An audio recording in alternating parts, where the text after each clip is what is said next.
Olá, estamos começando mais um Farofa Crítica, um programa onde pensar é o nosso principal ingrediente.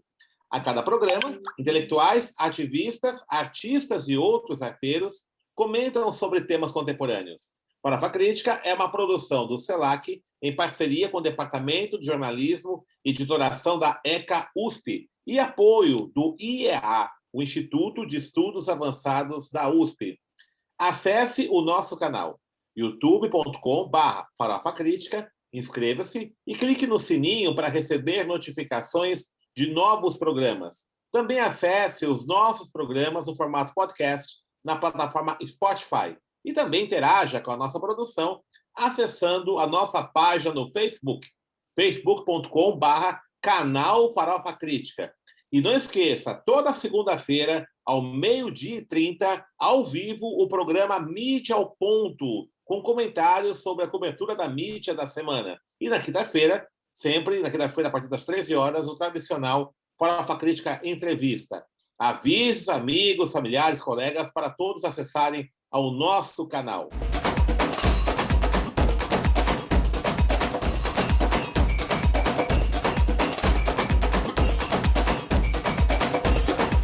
E o Farofa Crítica de hoje recebe Débora Teixeira. Débora é médica formada pela Universidade Federal do Rio de Janeiro, especialista em medicina da família e comunidade, com residência pela UERJ, a Universidade Estadual do Rio de Janeiro. Ela é professora da Faculdade de Ciências Médicas da UERJ, mestre em Educação em Ciência e Saúde pela Federal do Rio de Janeiro, doutoranda do Instituto de Medicina Social da Universidade Estadual do Rio de Janeiro. Ela é pesquisadora do Laboratório Interdisciplinar de Pesquisas em Atenção Primária à Saúde, instrutora de Mindfulness pela Oxford Mindfulness Center, parceria com a Mente Aberta, colaboradora do Grupo de Trabalho Gênero, Sexualidade, Diversidade e Direitos do Grupo de Mulheres no MFC e do Grupo de Trabalho da Saúde da População Negra, todos organizados pela Sociedade Brasileira de Medicina de Família. Ela é participante da Corte 2020 do Columbia Women's Leadership Network, organizado pela Columbia Global Center Rio de Janeiro. Débora, primeiramente, muito obrigado por ter aceito o nosso convite, currículo extenso, né? Aí mostra bem a qualidade aí da nossa entrevistada de hoje. Eu queria começar a nossa conversa de hoje. Você fala que você tem trabalhado muito com o Mindfulness, né?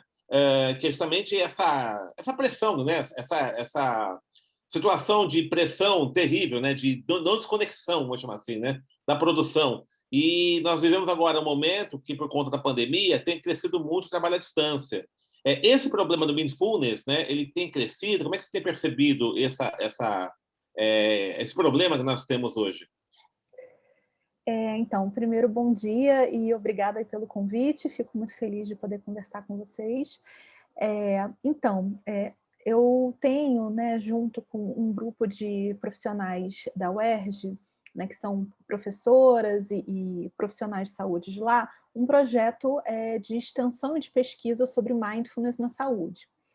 E aí o que eu acho que talvez seja legal a gente explicar um pouquinho o que é mindfulness para as pessoas que talvez não tenham tanta familiaridade, né? A gente tem desenvolvido trabalhos tanto na assistência quanto na educação relacionados a fomentar algumas dessas práticas, que seriam o quê? Né? Mindfulness é uma palavra que não tem muita tradução, né, do inglês para o português, mas é principalmente práticas de atenção plena, da gente conseguir estar consciente no momento presente, né? E aí você está trazendo essa questão, né, desse momento que a gente está vivendo, do trabalho remoto, da gente estar com muitas questões online, né, muitas vezes uma desconexão com o corpo, com a cabeça a mil. E a gente sabe que nós temos hoje problemas relacionados à fadiga, né, que a gente chama da fadiga do Zoom, né, por conta dessas reuniões online, das pessoas ficarem muito cansadas, muito desgastadas, e da gente também exacerbar uma questão de fazer várias coisas ao mesmo tempo. Isso é uma questão do nosso tempo, de maneira mais contemporânea, mas isso tem acontecido mais agora na época da pandemia. Então, o que a gente tem desenvolvido são práticas, né, e oferecido para as pessoas práticas abertas semanais, de forma que elas possam ter a oportunidade de praticar mindfulness de uma maneira, com instrutores que são pessoas formadas, pessoas que têm experiência, que podem dar suporte, de forma que elas possam ganhar essas habilidades para fazer isso em outros momentos do seu dia. Primeiramente, obrigado. É uma correção. Eu tenho mania disso no inglês. Eu falo mindfulness, é correto, né? Eu tenho esses erros sempre no inglês. Eu pego o I e falo IEI. Mindfulness, essa é a pronúncia correta. Débora, assim, eu estava... uma colega minha, né, que ela tem um filho de, acho que 8 ou 9 anos, que está tendo as aulas online, né, por conta aí da pandemia. E ele reclamou para a mãe dele que ele não gostava da aula online porque ele via a cara dele mesmo no computador. Ele não via a cara dos coleguinhas, né? Ele achava muito chato isso, né? Porque eu não quero ver mais minha cara, eu quero ver a cara dos outros, né?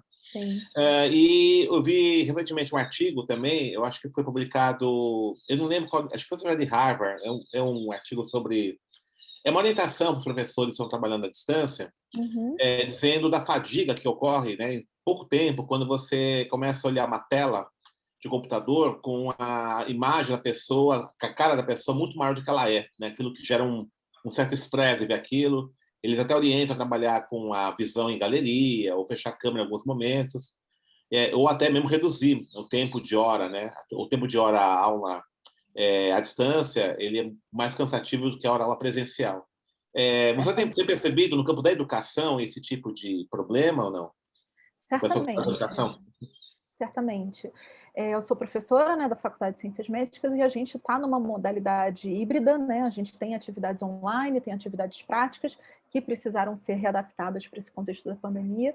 E uma das medidas que foi feita foi exatamente de reduzir o número de horas de aula, né? Aquilo que a gente teria de aula presencial, que seria de repente um turno de atividades com os estudantes, a gente reduzir para que eles possam ter um pouco de atividade não síncrona, né? Quer dizer, é um vídeo ou um texto que ele pode ler, a atividade síncrona, né? Dessa reunião como a que a gente está fazendo agora, não passar de 2 horas, porque mais do que isso realmente é extenuante, é muito desgastante. E atividades pós, para que ele tenha atividades de fixação, exercícios, trabalhos, inclusive, às vezes até em grupo. O que acontece? Além disso que você relatou, né, do próprio atenção fixa no rosto da pessoa, essa questão de você mesmo se olhar, pode ser algo que para algumas pessoas é interessante, mas para muitas pessoas distrai, né? A gente fica se olhando e aí é como se tivesse um espelho e a gente fica se ajeitando, a gente fica reparando nos nossos próprios trejeitos e tal.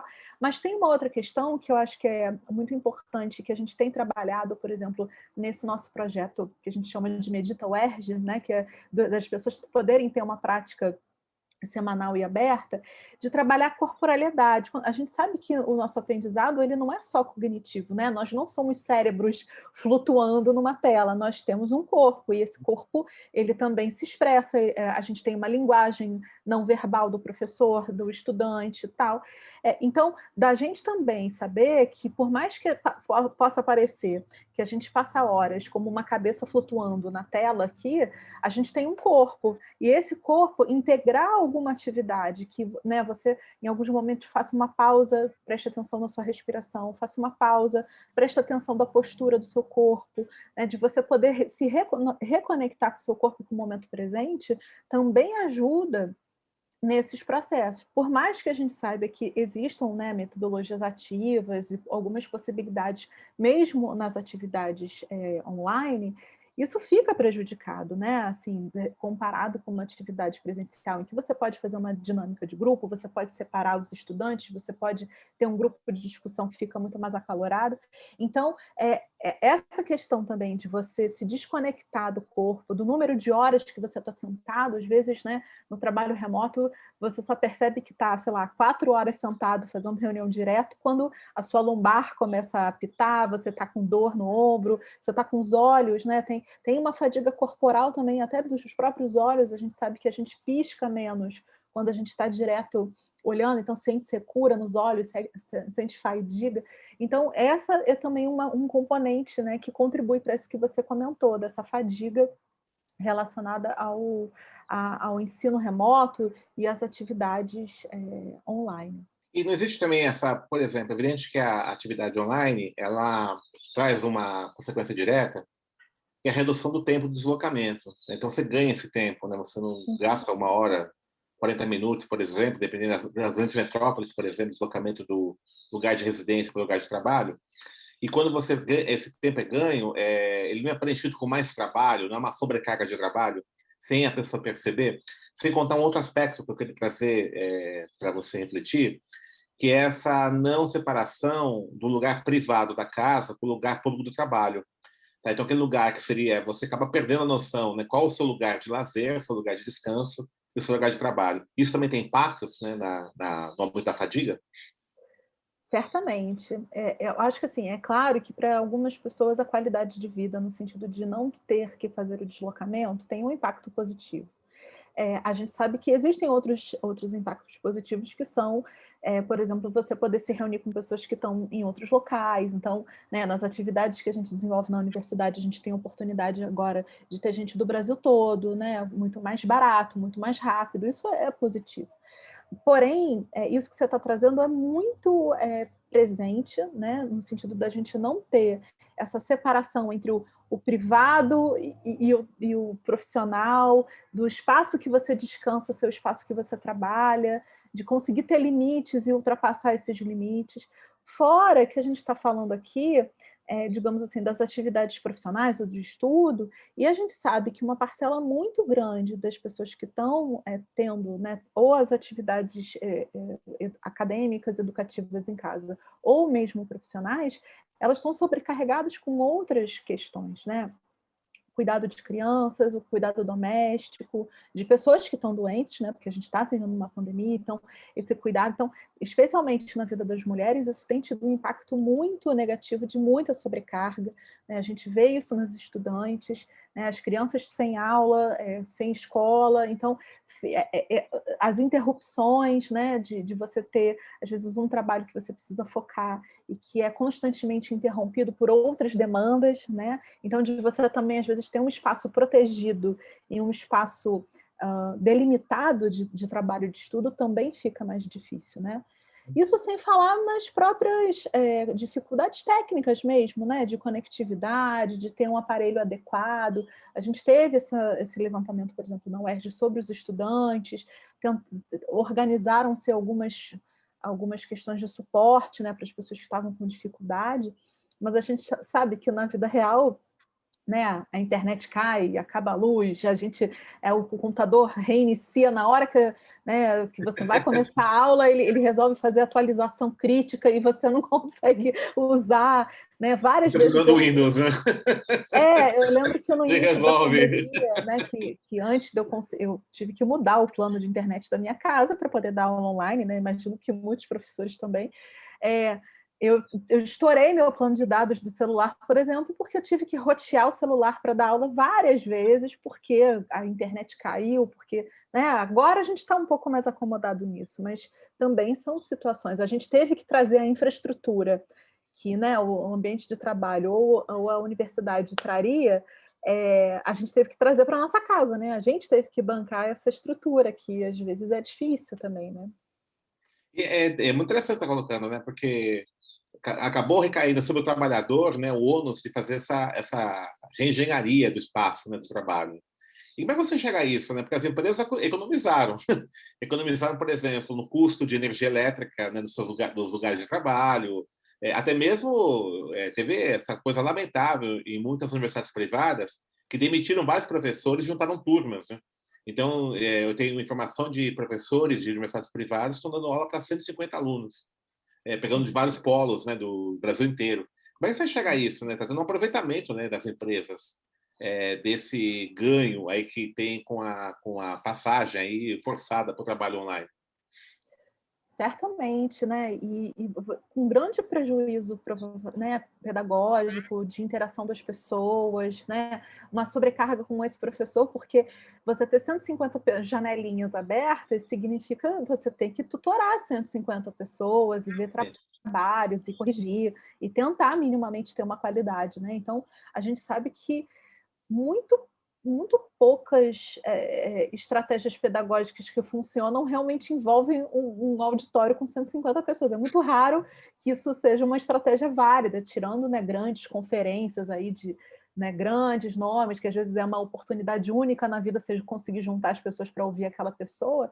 Na maioria das vezes, o que funciona é a gente estar em grupos menores, a gente poder debater, a gente poder estar, né, interagindo. Acredita, Débora, que vai ser necessário fazer uma regulamentação aí disso? Porque primeiro, a passagem foi forçada por causa da pandemia, né? E aí Uhum. estão surgindo problemas novos, né, do ponto de vista da saúde laboral.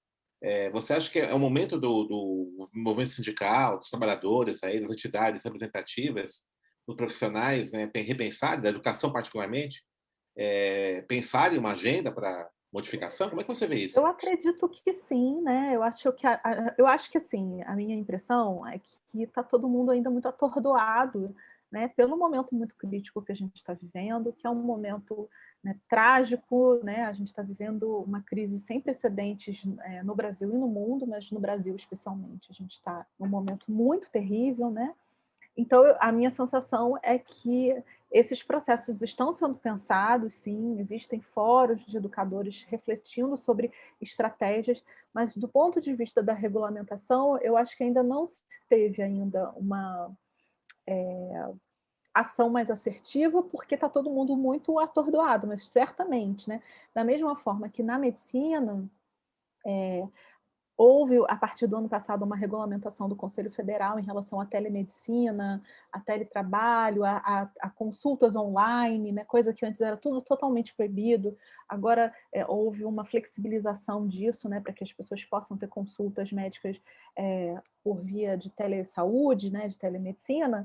Certamente, em relação à educação, isso também vai precisar ser repensado, flexibilizado, porque tem questões que são importantes e boas e que facilitam a vida das pessoas e tal, mas que precisa de um equilíbrio e de um controle disso, para que também não tenham esses abusos, como esse que você falou, né, de demitir professor, de às vezes também, a gente sabe disso, né, de às vezes instituições de ensino, da graduação, de pós-graduação, que simplesmente pegaram o seu currículo presencial e transportaram ao online. Então, eu tenho colegas, por exemplo, fazendo pós-graduação que tem 7 horas de aula por dia online. Isso é insano, né? Ninguém aguenta, ninguém rende, a pessoa nem está mais ali, né? Ela fechou o vídeo e está fazendo faxina, não é possível, a pessoa não aguenta, né?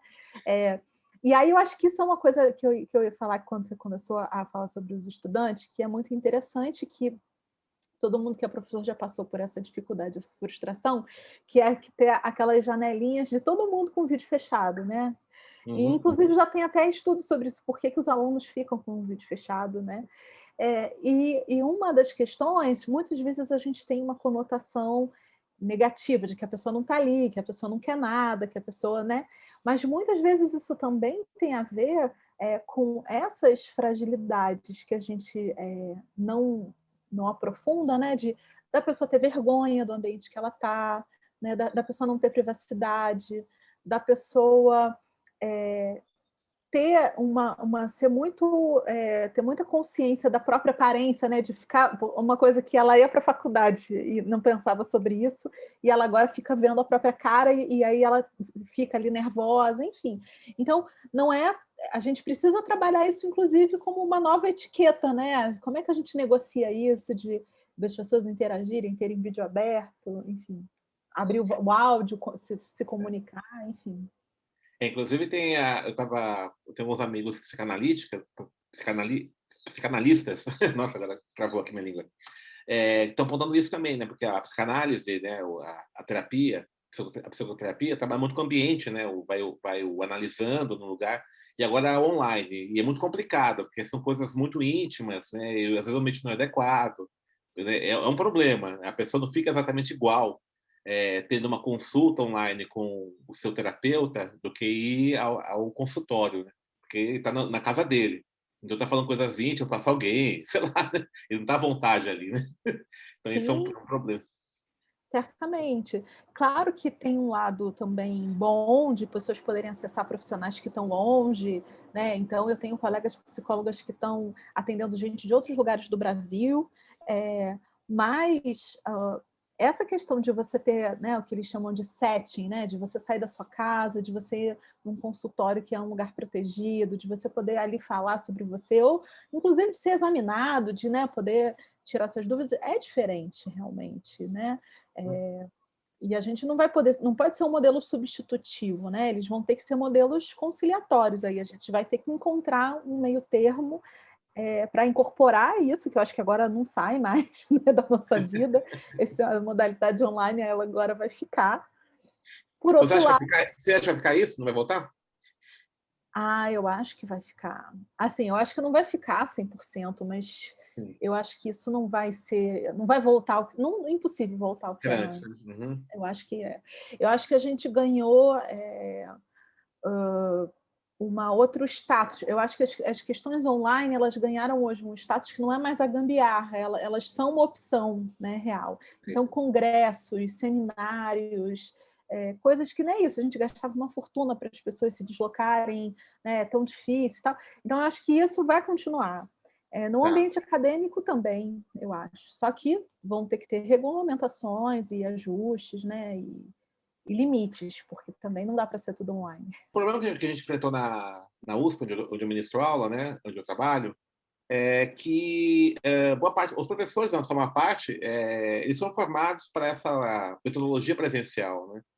E aí, como foi muito abrupto, muito rápido isso, foi muito difícil acostumar a usar as plataformas, né, que você tem de ensino à distância. Isso você colocou agora, né? Você adaptar a metodologia, não ser só aula expositiva de 4 horas, mas pensar outros mecanismos, né? Então, é um problema até geracional, né? Você tem uma geração de professores que foi formada para esse tipo de suporte, né, do presencial, e foram obrigados a migrar para o online. Então, como é que você vê isso, né? Então, vai ter que repensar toda a formação pedagógica, não? Dos professores, né? Certamente. Tanto que, assim, eu tento sempre usar os termos de ensino remoto, porque eu sei que quem é especialista em educação à distância, né, fica muito zangado se a gente fala que o que a gente está fazendo é educação à distância.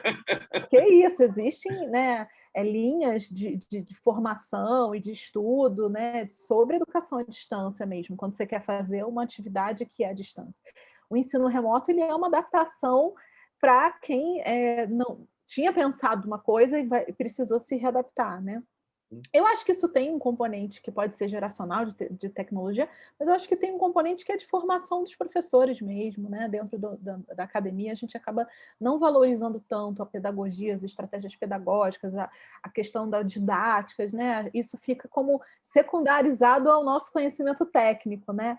Eu lembro que quando eu fui fazer mestrado em educação, né? Foi um pouco por isso que eu falei, gente, assim, eu sei medicina, não sei dar aula, o que eu vou fazer aqui, né? Tipo, eu preciso me instrumentalizar um pouco mais. E aí eu vi o quanto realmente era um campo muito vasto, né, de conhecimento e tal.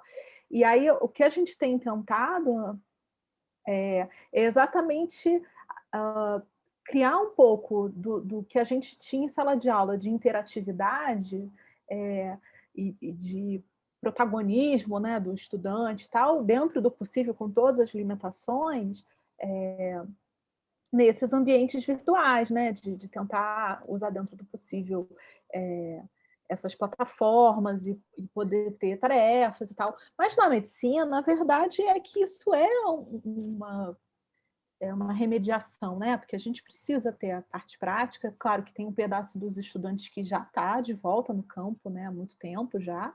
Os alunos dos cursos, mais do início do curso, ainda estão um pouquinho mais restritos, devem voltar agora, por segurança mesmo, biossegurança e tudo, mas é isso, tem coisas que você, né, habilidade, você não ganha habilidade só no papo, você tem que exercitar aquilo, você tem que estar na vida real, né? Então, mas isso, por exemplo, apontou para a gente, dentro da medicina, dos cursos da saúde em geral, que a gente tem uma lacuna de formação de saber fazer telemedicina, que era uma coisa que praticamente ninguém fazia, e a gente agora tem que ensinar para os meninos e aprender também como lidar, né, com essa coisa de atender as pessoas online, como é que você organiza, registra, né, o quanto que dá para ser online, o quanto que dá para ser presencial. Está todo mundo aprendendo ainda, né, sobre isso. É necessária uma renovação aí, né, desses processos pedagógicos. Você tocou uma coisa muito importante, os cursos de mestrado e doutorado, né, que formam professores de ensino superior, eles formam pesquisadores, né, o debate mesmo pedagógico ele não existe. Isso é um problema, né, que nós temos em todas as áreas, né, todos os programas de pós-graduação. Toda a discussão é voltar para a pesquisa, que é importante, mas aí você tem a formação, o doutorado, você vai ministrar aula, só que você não tem nenhuma formação pedagógica, né? Eu tive uma formação porque eu tive a experiência, tive a chance de ser professor de educação de adultos, né? Na prefeitura. Então, quando eu fui fazer mestrado, doutorado, eu tinha uma experiência já pedagógica. Mas eu noto assim que essa é a grande dificuldade. Você sai, põe na sala de aula e se vira ali. Sim, sim, com certeza. A maioria dos acadêmicos teve às vezes, um estágiozinho docente bem pequenininho ali, Filho no umas pai, né? horinhas. Só para dizer que teve um negócio, mas realmente alguma discussão sobre o processo de educação de adultos, né? Sobre o que a gente está fazendo, né, na graduação e tal, ou na pós-graduação, é muito pouco, né? E agora a gente está sendo muito desafiado, né, nesse momento. Muito bem, Débora. Nós estamos caminhando aqui para o final do nosso programa. Quem quiser conhecer essas pesquisas, você tem um trabalho muito interessante também sobre gênero e sexualidade, né? Uhum. No seu currículo aqui, não deu tempo, vou te convidar de novo, outro momento, para você falar mais Tá sobre esse bom, tema, tá? tá Mas bom. se quiser conhecer mais seu trabalho, você tem algum site, um portal, alguma coisa assim, onde o pessoal pode acessar aí a sua Tá. produção? Eu não tenho uma página pessoal profissional, mas eu tenho duas páginas que são interessantes. Uma delas a gente tem um grupo, né, de pesquisa e de extensão que chama Mindfulness Rio UERJ.